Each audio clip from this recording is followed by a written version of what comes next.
দেশের জন্য লড়েছি আমরা, মরেছি বাঁচার জন্য। যদি জলস্থল কিংবা অন্তরিক্ষে কেউ আমাদের বাধার শিকল পড়ায়, তবে আবার যুদ্ধ হবে। জোরে সবাই হাত তুলে, আবার যুদ্ধ হবে।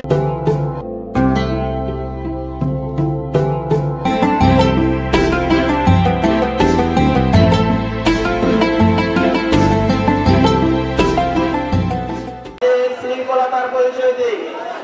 আমরা কোন ধরনের উশৃঙ্খলতা করব না। প্রত্যেকেই বসে পড়ি ইনশাআল্লাহ। যথা সময় আপনাদের সামনে জিন্দা শাহজালাল আল্লামা মামুনুল হক সাহেব স্টেজে আসবেন। আপনারা বসে পড়েন।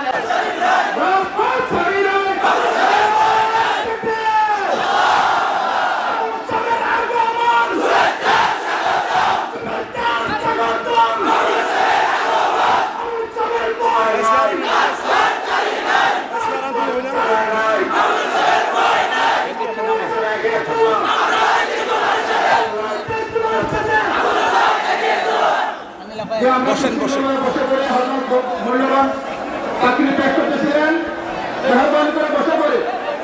বসেন বসেন বসেন একটা কথা বলবো, একটা কথা।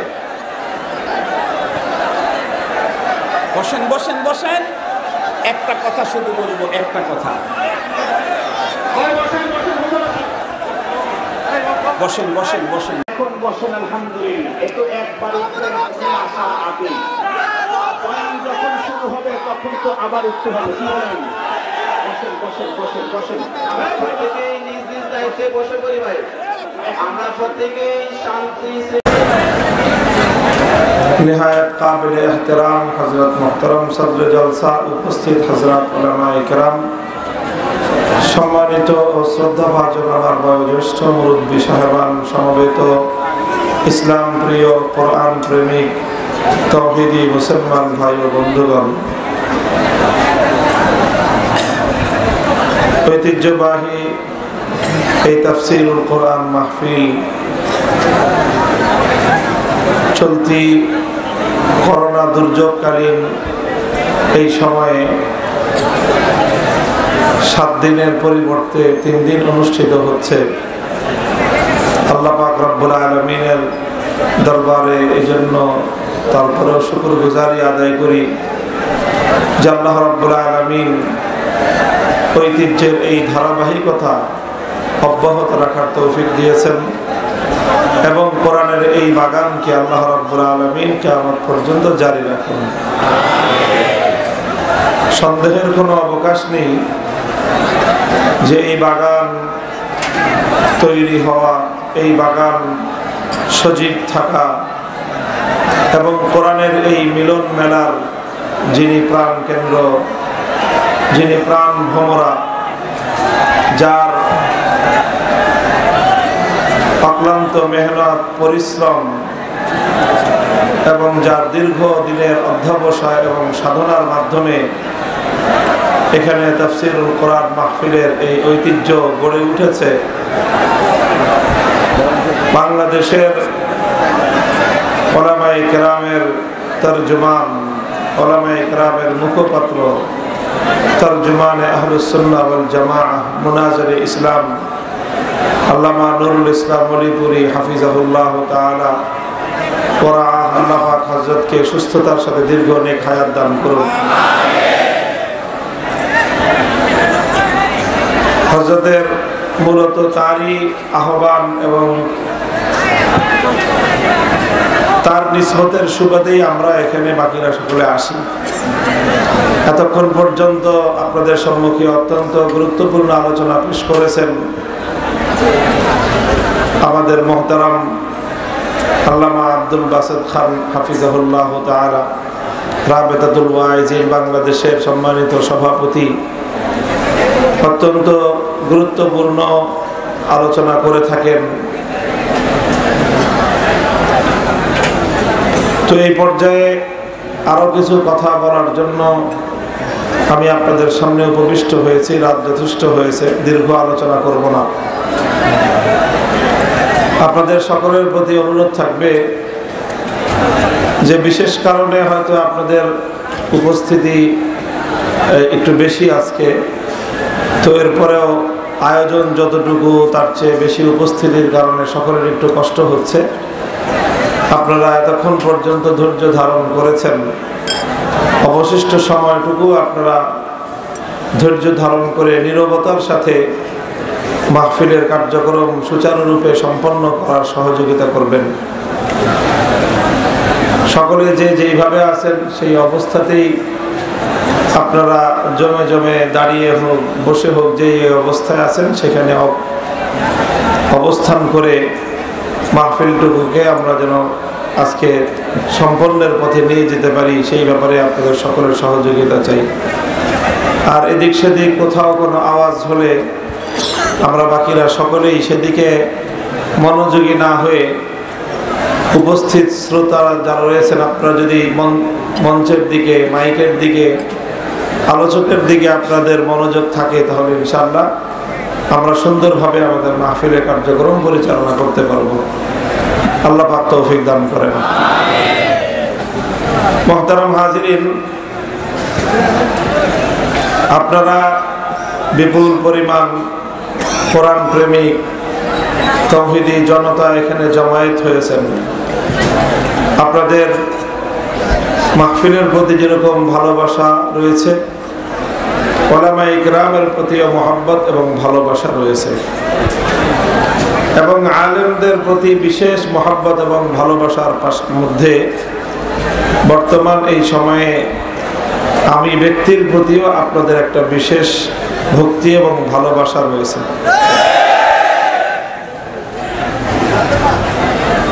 আপনারা আমাকে মহব্বত করছেন এবং আলহামদুলিল্লাহ ওয়া আনা উহিব্বুকুম ফিল্লাহ, আমিও আপনাদেরকে মহব্বত করি, ভালোবাসি।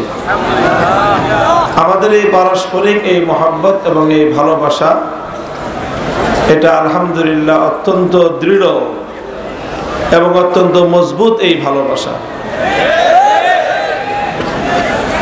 এত মজবুত এবং এত দৃঢ় যে এই ভালোবাসার বন্ধন শুধুমাত্র ক্ষণস্থায়ী এই দুনিয়া পর্যন্তই সীমাবদ্ধ নয়। আমি আশাবাদী যে আমাদের এই ভালোবাসার বন্ধন পরকালীন সেই সময় পর্যন্ত অব্যাহত থাকবে ইনশাআল্লাহ। বলতে পারেন যে হুজুর এমন গভীর ভালোবাসা কবে হলো আমাদের মধ্যে? এখানে অনেক মানুষ আছেন যারা জীবনে এই প্রথম আমাকে দেখছেন সরাসরি। অনেকেই আমি আপনাদেরকে তো অধিকাংশকেই হয়তো কোনোদিন দেখিনি, তো যাকে যেমন কোনোদিন দেখাই হয় নাই, যার সাথে কোনো কথা হয় নাই, তার সাথে এমন গভীর হৃদ্যতা এবং ভালোবাসার মানে উপায় কারণ কি? কারণ হলো আমাদের মধ্যে এই পারস্পরিক মহব্বত এবং ভালোবাসার সূত্র দুনিয়ার কোনো স্বার্থ নয়, পার্থিব কোনো সম্পর্ক নয়, বরং এই পারস্পরিক মহব্বত এবং ভালোবাসার সূত্র হলো আল্লাহ রাব্বুল আলামিনের প্রতি মহব্বত এবং ভালোবাসা। আমি আপনাদেরকে মহব্বত করি আল্লাহর জন্য, আপনারাও আমাকে মহব্বত করেন আল্লাহর জন্য। আপনাদের ধারণা যে আল্লাহর এই বান্দা, আপনাদের এই ভাই আল্লাহর দ্বীনের কিছু সত্য কথা কঠিন সময়েও উচ্চারণ করেছে, এটাই হলো আপনাদের আমার প্রতি ভালোবাসার একমাত্র কারণ। আজকে যদি আমি আল্লাহ না করুন আল্লাহর দ্বীনের পক্ষের সত্য কথাগুলো বলতে কুণ্ঠিত হই, আমার দ্বারা যদি আল্লাহর দ্বীনের স্বার্থবিরোধী কোনো কথা উচ্চারিত হয়, তাহলে যারা আজকে আমাকে ভালোবাসছেন তারা আগামী দিন আমাকে ছুঁড়ে ফেলতে মুহূর্ত মাত্র বিলম্ব করবেন না। মুহতারাম হাজিরিন, এজন্যই বলছি মহব্বত এবং ভালোবাসার সূত্র যেহেতু আল্লাহ এবং আল্লাহর ওয়াস্তেই এই মহব্বত এবং এই ভালোবাসা, কাজে এটা অনেক শক্তিমান এবং এটা অনেক পাওয়ারফুল, অনেক দীর্ঘস্থায়ী। এটা আল্লাহ রাসূল সাল্লাল্লাহু আলাইহি ওয়াসাল্লাম যাদের সম্পর্কে শুভ সংবাদ দিয়েছেন ঐতিহাসিক, তার মধ্যে একটা তো হলো আরশের ছায়ার নিচে যারা স্থান পাবে। 7 প্রকার সৌভাগ্যবান ব্যক্তি যারা কিয়ামতের কঠিন ময়দানে আরশের ছায়ায় স্থান পাবে, তার মধ্যে এক শ্রেণী হলো ওয়ারাজুলানি তাহাব্বা ফিল্লাহি ইজতামা আলাইহি ওয়া তাফাররাকা আলাইহি, যারা পরস্পর একে অপরকে মহব্বত করে একমাত্র আল্লাহর জন্য, আল্লাহর দ্বীনের প্রয়োজনে তারা একত্রিত হয়, আবার আল্লাহর দ্বীনের প্রয়োজনে তারা একের থেকে অপরে আলাদা হয়। তো এই মহব্বত আল্লাহর কাছে এত মূল্যবান, এত দামি, যে এর কারণে আল্লাহ রাব্বুল আলামিন ওই উভয় মুমিন ব্যক্তিকে কিয়ামতের দিন আরশের ছায়ার নিচে স্থান দান করবেন।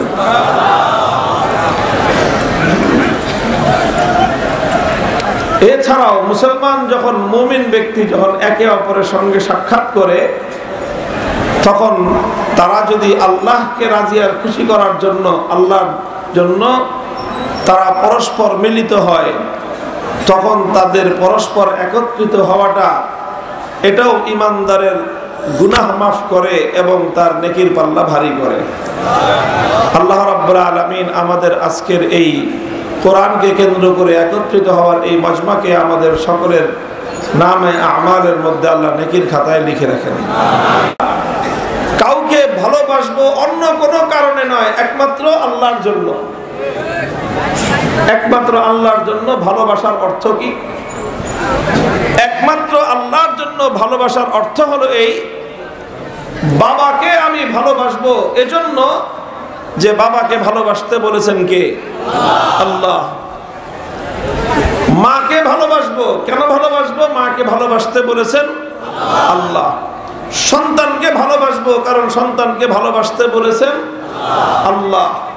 স্বামী স্ত্রী পরস্পর একে অপরকে ভালোবাসবো, কারণ এই ভালোবাসার সম্পর্ক সৃষ্টি করেছেন কে? আল্লাহ। এইভাবে যাকে আল্লাহ ভালোবাসতে বলেছেন তাকে ভালোবাসবো আল্লাহর হুকুম পালনার্থে, আল্লাহর ওয়াস্তে, আল্লাহর জন্য ভালোবাসবো। এটাই হলো মান আহাব্বা লিল্লাহ, যে ব্যক্তি ভালোবাসবে আল্লাহর জন্য। আল্লাহর জন্য এই ভালোবাসা। আল্লাহ পাক রব্বুল ইজ্জত সন্তানকে সর্ব অবস্থায় বলেছেন পিতামাতার প্রতি সম্মান এবং শ্রদ্ধা বজায় রাখো, পিতামাতার প্রতি মহব্বত এবং ভালোবাসা রাখো। এমনকি আল্লাহ এই পর্যন্ত বলেছেন, ওয়া ইন জাহাদাকা আলা আন তুশরিকা বিমা লাইসা লাকা বিহি ইলমুন ফালা তুতি'হুমা ওয়া সাহিবহুমা ফিদ দুনিয়া মা'রুফা।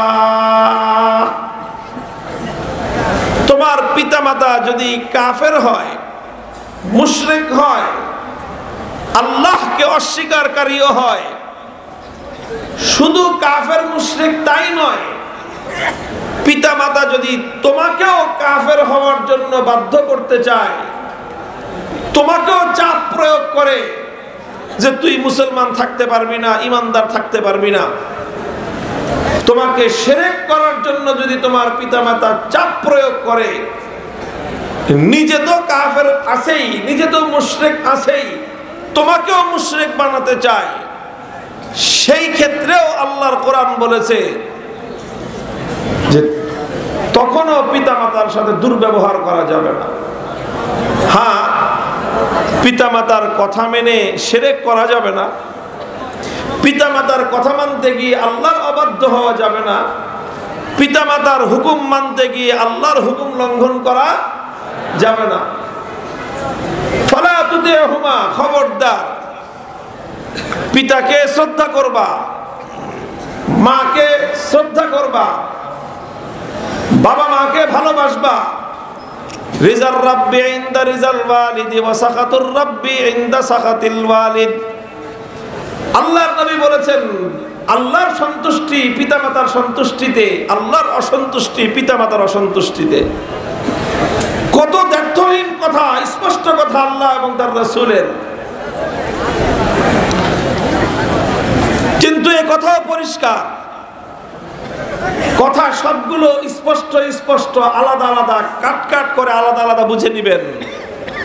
সর্ব অবস্থায় পিতামাতাকে ভালোবাসতে বলা হয়েছে, সর্ব অবস্থায় পিতামাতাকে শ্রদ্ধা করতে বলা হয়েছে, সর্ব অবস্থায় পিতামাতার সাথে সদাচরণ এবং ভালো আচরণ করতে বলা হয়েছে, আর সর্ব অবস্থায় আল্লাহর হুকুম মানতে বলা হয়েছে। কোন অবস্থাতে আল্লাহর হুকুম লঙ্ঘন করে পিতামাতার হুকুম মানতে বলা হয়নি। পিতামাতার প্রতি শ্রদ্ধা অব্যাহত থাকবে, কিন্তু আল্লাহর হুকুমের বিরুদ্ধে পিতামাতা কথা বললে সেই কথা মান্য করা যাবে না। মানতে হবে কার কথা? দুটো যেন আবার তালগোল না পাকিয়ে ফেলে।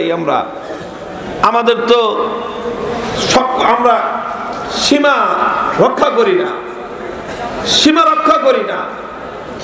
পিতামাতাকে ভালোবাসবো, পিতামাতাকে শ্রদ্ধা করব, পিতামাতার আনুগত্য করব, কিন্তু আনুগত্যের মধ্যে একটা শর্ত আছে, একটা লিমিটেশন রয়েছে, একটা সীমা রয়েছে। সেটা হলো আনুগত্যের সীমারেখা হলো যে আল্লাহর হুকুম লঙ্ঘন করা যাবে না। তাহলে বলতেছিলাম যে মহব্বত কার জন্য? আল্লাহর জন্য। পিতামাতাকেও ভালোবাসবো আল্লাহর জন্য, সন্তান সন্ততিকেও ভালোবাসবো আল্লাহর জন্য, স্বামী স্ত্রীকেও ভালোবাসবো আল্লাহর জন্য, ইমানদার ভাই বন্ধুদেরকে ভালোবাসবো কার জন্য? আল্লাহর জন্য।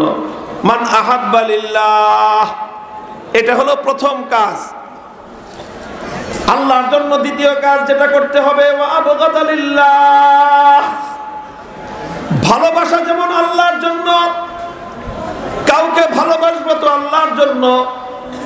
আবার যখন আল্লাহর প্রতি মহব্বত এবং আল্লাহর প্রতি প্রেম আর ভালোবাসার দাবি হয়ে দাঁড়াবে, তখন কারো সঙ্গে সম্পর্ক ছিন্ন করতে কাল মুহূর্ত বিলম্ব করা যাবে না।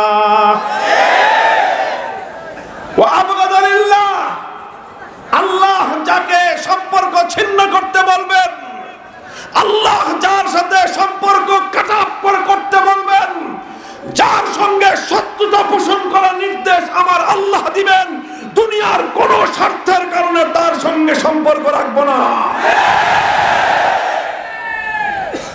এটা হলো ঈমানের দাবি, এটা ঈমানের দাবি। ঈমান বড় মজবুত জিনিস। ঈমান হলো আল্লাহর সঙ্গে সম্পর্ককে, আল্লাহর সঙ্গে সম্পর্ককে দ্ব্যর্থহীন করার অর্থ। ঈমান হলো আল্লাহর সাথে সম্পর্ককে দুনিয়ার সমস্ত সম্পর্কের ঊর্ধ্বে তুলে ধরবার দাবি। মান আহাব্বা লিল্লাহ ওয়া আবগাদা লিল্লাহ।